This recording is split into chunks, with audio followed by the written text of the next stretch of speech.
teoría de los ciclos económicos reales, diversos tipos de comportamiento en la economía.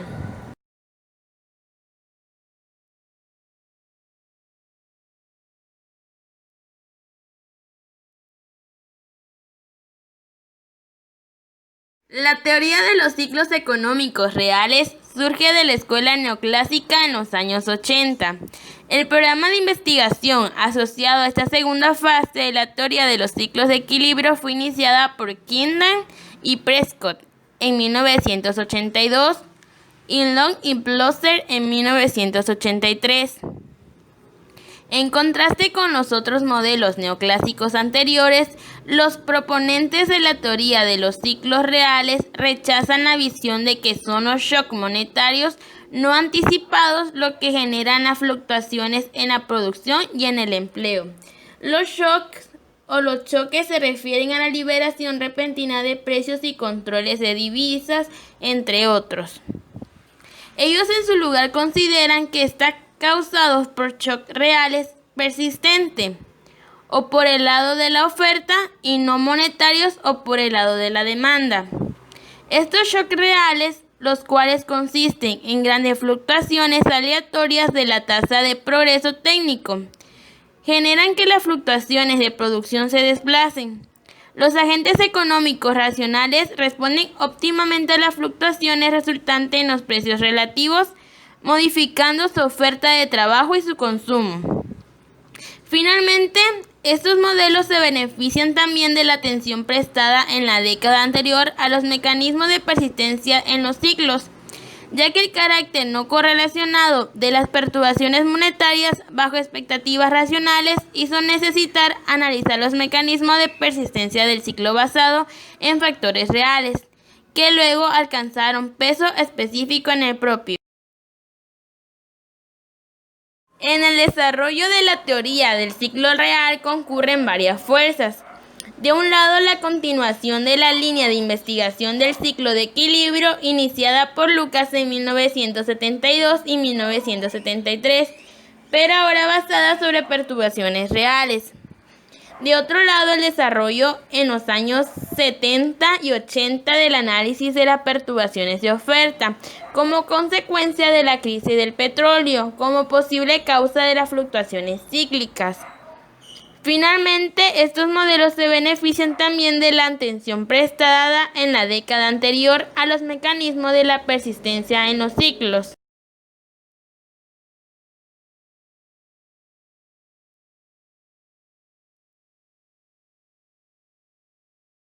La teoría más reciente del ciclo económico, conocida como teoría de los ciclos económicos reales o teoría CER, considera las fluctuaciones aleatorias de productividad como la principal causa de fluctuaciones económicas. Se supone que las fluctuaciones de productividad son principalmente resultado de fluctuaciones en el ritmo del cambio tecnológico, pero también podrán tener otras causas como las perturbaciones internacionales, las fluctuaciones del clima o los desastres naturales. Los orígenes de la teoría de los ciclos económicos reales pueden remontarse a la revolución de expectativas racionales iniciada por Robert A. Lucas Jr., pero las primeras demostraciones del poder de esta teoría fueron dadas por Edward Prescott y Frank Kingdon, así como John Locke y Charles Plosser. En la actualidad, la teoría de los ciclos económicos reales es parte de un amplio programa de investigación llamado Análisis del Equilibrio General Dinámico, y varios macroeconomistas jóvenes realizan investigaciones sobre este tema. Al igual que en el estudio de la teoría de la demanda agregada, se explora la teoría CER examinando primero cuál es el factor de impulso y después cuál es el mecanismo que conviene en ese impulso en un ciclo del PIB real. El impulso CER. El impulso en la teoría CER es la tasa de crecimiento de la productividad que resulta del cambio tecnológico. Los teóricos de CER creen que este impulso se genera principalmente por el proceso de investigación y desarrollo que conduce a la creación y el uso de nuevas tecnologías.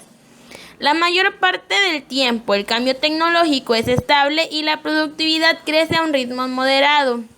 Pero algunas veces el crecimiento de la productividad se acelera y en otras ocasiones disminuye.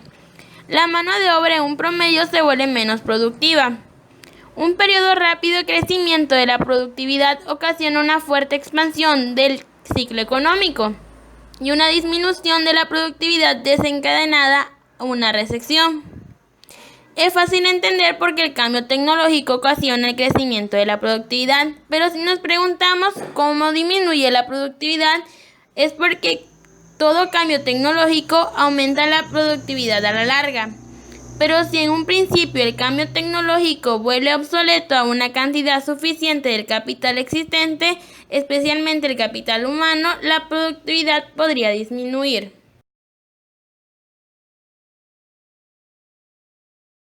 El mecanismo SER. De acuerdo con la teoría SER, después de un cambio en la productividad ocurren dos efectos inmediatos que podrían iniciar una expansión o una contracción. 1. Cambio en la demanda de inversión. 2. Cambio de la demanda de trabajo. Se estudian estos efectos y sus consecuencias durante una recesión. En una expansión funciona de manera opuesta. Y en el cambio tecnológico vuelve obsoleta una parte del capital existente y reduce la productividad en forma temporal. Las empresas esperan que caigan los beneficios futuros y ven caer la productividad de trabajo. Con expectativas de beneficios más bajas, recortan sus compras de capital nuevo y con una productividad de trabajo más baja, planean despedir a algunos trabajadores. Así que el efecto inicial de una caída temporal de la productividad es una disminución de la demanda de inversión y una disminución de la demanda de trabajo. De acuerdo con la teoría SER, las personas deciden cuándo trabajar mediante un cálculo de costo-beneficio. Las personas comparan el rendimiento de trabajo en el periodo actual con el rendimiento esperado de trabajo en un periodo posterior. En la figura 14.7, mercado de capital y de trabajo en el ciclo económico real. Inciso A es la inversión, ahorro y tasa de interés. Inciso B, trabajo y tasa de salario. La oferta del ahorro es OS en gráfica A e inicialmente la demanda de inversión es DI, su índice 0. La tasa de interés real es 6% anual y el ahorro y la inversión son de 2 billones. En el mercado laboral gráfica B, la demanda de trabajo es DL su índice 0 y la oferta de trabajo es OL su índice 0. La tasa de salario real es 35 la hora y el empleo es de 2.000 millones de horas. Un cambio tecnológico reduce temporalmente la productividad y disminuye tanto la demanda de inversión como la demanda de trabajo. Las dos curvas de demanda se desplazan a la izquierda, ADI su índice 1 y ADL su índice 1. En la gráfica A, la tasa de interés real cae a 4% anual y el ahorro y la inversión disminuye. En la gráfica B, la caída de la tasa de interés reduce la oferta de trabajo, la decisión de cuánto trabajar, y la curva de oferta se desplaza a la izquierda, AOL su índice 1. El empleo cae a 195.000 millones de horas y la tasa de salario cae a 34.50 la hora. La recesión está en proceso.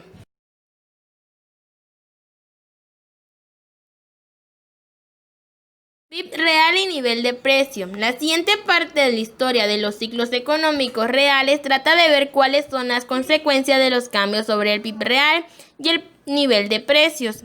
Con una disminución del empleo, la oferta agregada disminuye y con la disminución de la demanda de inversión, la demanda agregada también disminuye. En la teoría SER, el desempleo está siempre en su tasa natural y esta fluctúa durante el ciclo económico debido a que la cantidad de búsqueda de empleo fluctúa.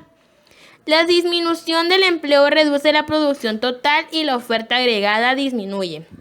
En la figura 14.8, inicialmente la curva de oferta agregada de largo plazo es OAL su índice 0 y la curva de la demanda agregada es DA su índice 0. El PIB real es de 10 billones, que es igual al PIB potencial, y a nivel de precio es de 105. No hay una curva de OAC en la teoría SER porque la tasa de salario nominal es flexible. El cambio tecnológico descrito en la figura 14.7 reduce temporalmente el PIB potencial y la curva OAL se desplaza a la izquierda a OAL su índice 1. La caída de demanda de inversión reduce la demanda agregada y la curva de A se desplaza a la izquierda a DA1. El PIB real disminuye a 9.8 billones y el nivel de precios cae a 102. La economía ha entrado en una recesión.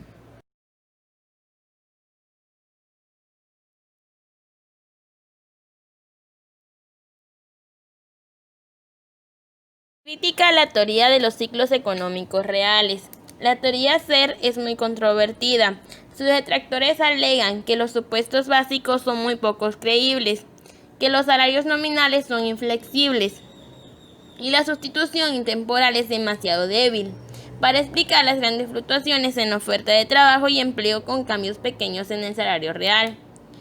Pero lo que realmente acaba con la historia de SER y que argumentan la mayoría de los economistas es que se supone la existencia de un impulso que es inverosímil. Los choques tecnológicos no son capaces de crear la oscilación de la productividad que la contabilidad del crecimiento ha encontrado. Estas oscilaciones de la productividad son causadas por algo, conceden, pero es tan probable que sean ocasionadas por el cambio de la demanda agregada, como por la tecnología.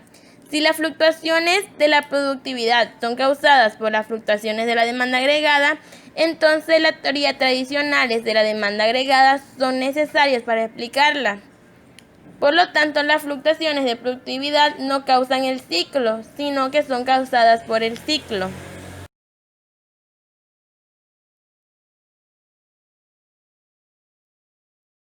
Defensa de la teoría de los ciclos económicos reales. Los defensores de la teoría SER alegan que esta teoría funciona, explican los hechos macroeconómicos acerca del ciclo económico y es compatible con los hechos acerca del crecimiento económico.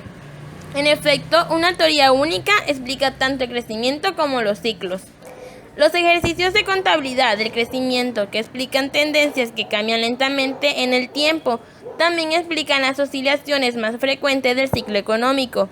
Sus defensores además arguyen que la teoría SER es congruente con una amplia gama de evidencia microeconómica acerca de las decisiones de oferta de trabajo, de demanda de trabajo e inversión, así como la información existente sobre la distribución del ingreso entre el trabajo y capital. Los teóricos SER reconocen que el dinero y el ciclo económico están correlacionados, es decir, el crecimiento monetario rápido y la expansión van juntos, y el crecimiento monetario lento y la recesión van juntos. Pero alegan la casualidad no va del dinero al PIB real, como lo aseveran las teorías tradicionales de la demanda agregada. En lugar de eso, ellos ven la casualidad yendo el PIB real al dinero, la llamada casualidad inversa. Es una recesión. La caída inicial de la demanda de inversión, que reduce la tasa de interés, reduce la demanda de préstamos bancarios y reduce la rentabilidad de la banca. Así que los bancos aumentan sus reservas y disminuyen sus préstamos. La cantidad de dinero de depósito bancario y por tanto la cantidad de dinero disminuye. Esta casualidad inversa es responsable de la correlación entre el crecimiento monetario y el PIB real, de acuerdo con la teoría de los ciclos económicos reales. Sus defensores también argumentan que en el punto de vista SER es significativo, porque al menos plantea la posibilidad de que el ciclo económico es eficiente. Por lo tanto, el ciclo económico no indica una economía que se está portando mal, simplemente es el resultado natural de las decisiones económicas usuales.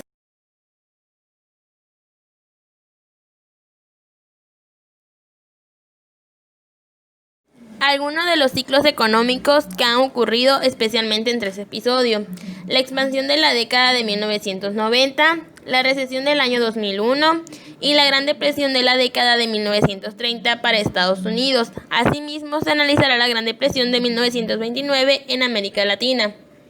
La Gran Depresión fue una gran crisis financiera mundial que provocó durante la década de 1930, en los años anteriores a la Segunda Guerra Mundial. Su duración depende de los países que se analicen, pero en la mayoría comenzó alrededor de 1929 y se extendió hasta finales de la década de los años 30 o a principios de los 40. Fue la Gran Depresión más larga en el tiempo, de mayor profundidad y que afectó a mayor número de países del siglo XX. En el siglo XXI ha sido utilizada como paradigma de hasta qué punto se puede producir un grave deterioro en la economía a gran escala mundial. La llamada Gran Depresión se originó en Estados Unidos a partir de la caída de la Bolsa de Valores de Nueva York el martes 29 de octubre de 1929, conocido como el crack del 29 o martes negro. Aunque 5 días antes, el 29 de octubre, ya se había producido el jueves negro y rápidamente se extendió a casi todos los países del mundo. La depresión tuvo efectos devastadores en casi todos los países, ricos y pobres, donde la inseguridad y la miseria se transmitieron como epidemia, de modo que cayeron la renta nacional, los ingresos fiscales, los beneficios empresariales y los precios.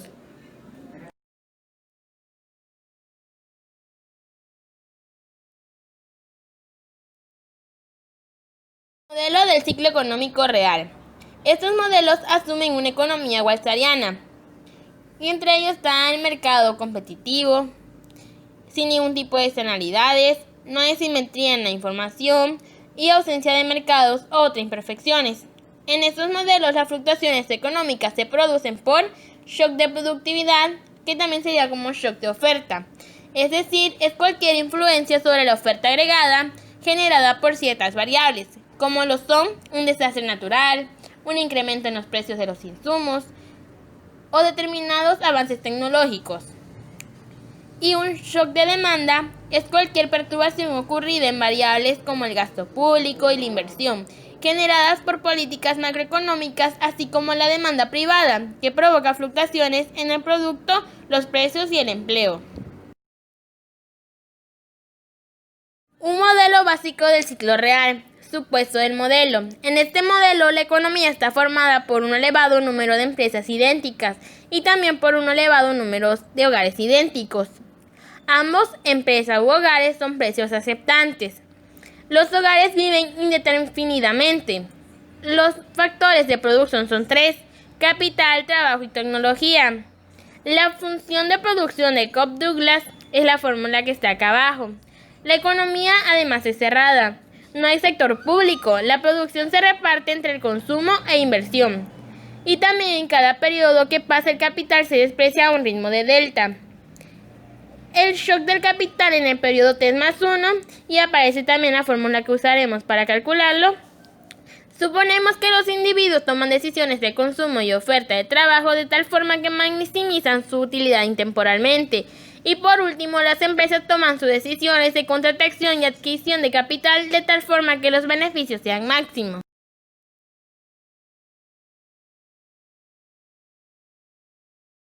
A continuación, analizaremos el proceso de decisión de los hogares. El hogar representativo maximiza el valor esperado de U, donde U es la función de utilidad instantánea del miembro representativo del hogar. Por lo tanto, U está dada por la función de la sumatoria de T es igual a 0 hasta infinito de E a la menos ρ por T y todo lo demás del argumento, donde ρ es la tasa de descuento, NT representa la población en el periodo T, H es el número de hogares y NT sobre H es el número de miembros por hogar. La tasa de crecimiento de la población es exógena e igual a N. Y tenemos otra función, el logaritmo natural de NT. Esto es igual a N rayita arriba más NT. Y nos dice que N tiene que ser menor que ρ. Así pues, el nivel NT viene dado por la expresión NT es igual a E a la N rayita más NT, donde N representa la población inicial. El hogar representativo maximiza el valor esperado de la utilidad intemporal derivada de sus decisiones de consumo y oferta de trabajo, y está dada por la maximización de A a la T por lo demás del argumento. La solución a este problema de optimización viene dada por las siguientes expresiones. Y aquí vemos la 5 y la 6, donde la ecuación 5 describe el comportamiento de los hogares respecto al consumo, y la ecuación 6 determina las elecciones de oferta de trabajo de los hogares. El problema de optimización de la empresa. La empresa representativa resuelve el siguiente problema de optimización. La maximización es igual a la sumatoria de t es igual a 0 hasta infinito de e a la menos ρ por t. Sujeta a las siguientes restricciones, luego igualamos a 0 y luego ordenamos los términos y a lo último obtenemos la ecuación que nos interesa. dw a la t es igual a 1 menos alfa por kt entre at por lt, todo esto elevado a la alfa por a la t. Los modelos de los ciclos económicos reales. En general, en este tipo de modelos se basa lo siguiente. Se plantea una economía formada por uno o n individuos idénticos. Cada individuo toma sus decisiones de consumo, ahorro, oferta de trabajo, etc. Depende del modelo planteado, de tal forma que maximice la utilidad esperada futura. Por otro lado, tenemos las empresas que deciden cuánto trabajo contratar y cuánto invertir de tal forma que maximicen sus beneficios esperados futuros. Lamentablemente, en este tipo de modelos no es posible resolver los problemas de forma analítica. Por eso hay que recurrir a métodos de simulación. Es decir, se hace lo siguiente. Como vimos en el modelo planteado en este tema, al resolver los problemas de optimización obtenemos unas expresiones que describen el comportamiento dinámico de las variables de control, partiendo de valores iniciales para las variables de estado y asumiendo determinados valores para los parámetros del modelo tales como delta, rho, alfa, etc. Utilizamos las ecuaciones que describen el comportamiento de las variables relevantes. Podemos calcular sus valores a largo tiempo. Así obtendremos una serie de producción, consumo, inversión, empleo, salario real, etc. Cada una de las variables convergerá a un valor único, que es su valor de estado estacionario a largo plazo. Resumen de las implicaciones del modelo. En esta sección veremos que algunas de las implicaciones del modelo no son consistentes con los hechos de los ciclos económicos. En primer lugar, el modelo predice que la tasa de ahorro es constante. Esto implica que el consumo y la inversión son igual de volátiles. Este resultado no es coherente con la evidencia empírica que muestra que la inversión es mucho más volátil que el consumo. En segundo lugar, el modelo predice que la oferta de trabajo es constante. Este resultado tampoco es coherente con la evidencia empírica que muestra que tanto el empleo como las horas trabajadas son variables procíclicas. Cuando la producción aumenta, aumenta el empleo y viceversa. En el tercer lugar, el modelo predice que el salario real es altamente procíclico, dado que la función de producción es del tipo Cobb-Douglas. El salario real es 1 menos alfa por y entre L. Como L no responde a las perturbaciones tecnológicas, esto implica que el salario real se elevará 1 a 1 con y. Este resultado no es coherente con la evidencia empírica que muestra que el salario real es ligeramente procíclico. En cuarto lugar, las perturbaciones de la tecnología implican los ciclos económicos. El modelo ilustra que el componente cíclico del PIB, cuyo comportamiento viene determinado por perturbaciones tecnológicas, tiene un perfil similar al componente cíclico del PIB real de Estados Unidos. Calibración de los modelos del ciclo económico real. El método más frecuente para ello se conoce como calibración Kleeman y Fresco de 1982. La idea básica de la calibración consiste en elegir valores para los parámetros basándose en los datos microeconómicos conocidos y luego comparar las covarianzas y las varianzas de la serie de datos con las predicciones que se deducen del modelo. Para ver cómo esta calibración es en la práctica, tomamos como un ejemplo el modelo básico del ciclo económico real de Prescott de 1986 y Hansen de 1985. Este modelo difiere en dos aspectos del que venimos estudiando. 1. No hay sectores públicos y 2. El componente tendencial de la tecnología no es lineal. Utilizaremos para los parámetros los valores que proponen Hansen y Rindt en 1992, que son similares a los que sugiere Prescott y Hansen. Estos valores son alfa es igual a 0.36, delta es igual a 2.5 y rho es igual a 1% por trimestre, teniendo en cuenta la división del tiempo disponible entre actividades laborales y no laborales. Los autores asignan a B el valor 2. En cuanto a los parámetros tecnológicos, los autores eligen basándose en el comportamiento empírico del residuo de Solomon, la cual es la fórmula que tenemos aquí abajo, donde dice que RT es igual a delta por logaritmo natural de Y, su índice T, menos alfa por delta por K a la T, más no menos alfa por delta por logaritmo natural de LT. Bajo los supuestos de la teoría del ciclo económico real, el único factor adicional posible es la tecnología, de modo que el residuo de Solomon es una medida del cambio tecnológico. A partir del comportamiento de residuo de Solomon, Hansen y Witt asignan a ρA un valor de 0.95 y a la desviación estándar de las perturbaciones EA un valor de 1%.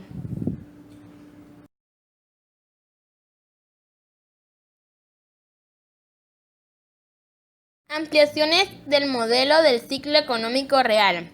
1. Incluir en el modelo la idea de que el trabajo es indivisible. La persona o trabaja o no trabaja. Al incluir esta idea en el modelo básico, la explicación de los hechos económicos ha mejorado. 2. Una segunda aplicación importante consiste en incluir impuestos distorsionadores. 3. Otra aplicación importante que se ha producido es dividir la economía en distintos sectores y agregar perturbaciones propias de cada sector. Limitaciones del ciclo económico real.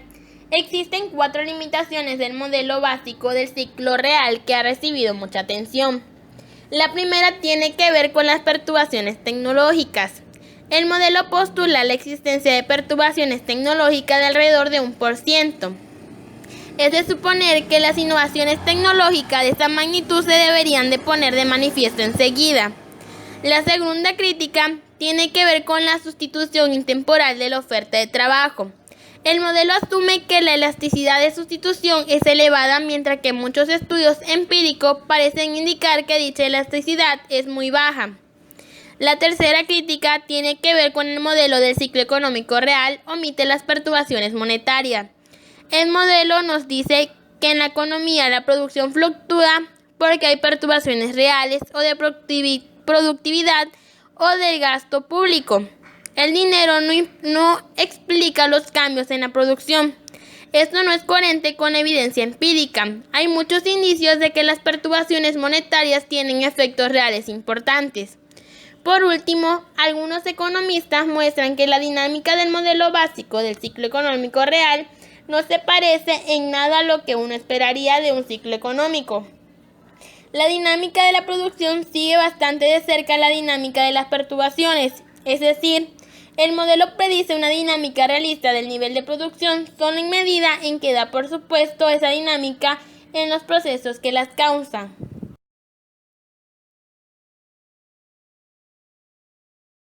Teoría de las crisis. Las crisis económicas y en especial sus causas no han sido ampliamente estudiadas dentro de la teoría neoclásica, incluso en la llamada heterodoxia. Desde que estalló la primera crisis financiera internacional del siglo XXI en 2008, se han sucedido una serie de hechos en la economía mundial que desafían todo lo que aparece en los libros de economía.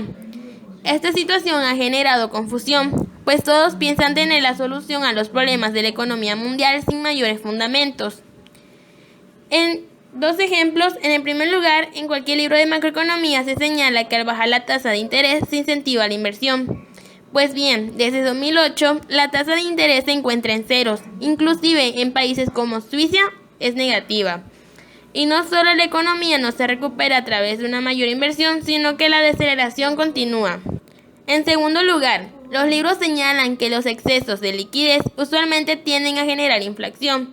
Sin embargo, una rápida mirada por Estados Unidos, Japón y la eurozona muestra que a pesar de haber implementado ingentes cantidades de liquidez, a su economía se encuentran cerca de la desinflación, al revés de lo que se supone que debería pasar. Lo que pasa es que todavía no internalizamos que la crisis del 2008 puede haber significado un gran cambio en la manera de ver la economía. Cuando ocurrió la Gran Depresión de la década de los 30 del siglo pasado, uno de los resultados fue el nacimiento de la economía keynesiana, que sostenía a grandes rasgos que el Estado debería invertir a través de un mayor gasto público para reactivar la economía. Sin embargo, esto no fue lo que hizo desde 2008, pero esta vez apenas funcionó.